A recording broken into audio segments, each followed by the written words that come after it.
ব্যক্তি গঠন, ইসলামী শিক্ষা ও সমাজ ব্যবস্থা প্রতিষ্ঠার সংগ্রামে এগিয়ে আসুন, এই স্লোগানকে সামনে রেখে ছাত্র জমিয়ত বাংলাদেশ ফরিদপুর জেলা শাখার উদ্যোগে সদস্য সম্মেলন ও কাউন্সিল অধিবেশন অনুষ্ঠিত হয়েছে। ফরিদপুর থেকে সিনিয়র রিপোর্টার মাহবুব চিশতি জানান, বৃহস্পতিবার ২১ মে বিকেল ৩টায় ফরিদপুরের ঐতিহ্যবাহী জামিয়া আরাবিয়া শামসুল উলুম মাদ্রাসার সভাকক্ষে এই সম্মেলন অনুষ্ঠিত হয়। ছাত্র জমিয়ত বাংলাদেশ ফরিদপুর জেলা শাখার সভাপতি মাজাহারুল ইসলামের সভাপতিত্বে অনুষ্ঠানে প্রধান অতিথি হিসেবে উপস্থিত ছিলেন বাংলাদেশ জমিয়তে উলামায়ে ইসলামের যুগ্ম মহাসচিব মুফতি মনির হুসাইন কাশেমী। সম্মেলনে প্রধান বক্তা হিসেবে দিক নির্দেশনামূলক বক্তব্য রাখেন বাংলাদেশ ছাত্র জমিয়তের সাধারণ সম্পাদক সাদ বিন জাকির।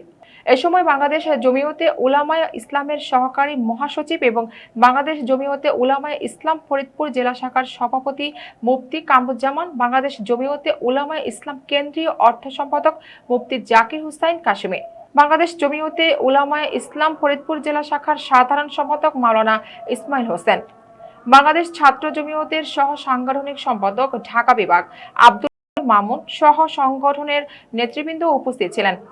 অধিবেশনে বক্তারা ইসলামী শিক্ষা ও সমাজ ব্যবস্থা প্রতিষ্ঠায় তরুণ ছাত্র সমাজকে ঐক্যবদ্ধ হয়ে কাজ করার আহ্বান জানান।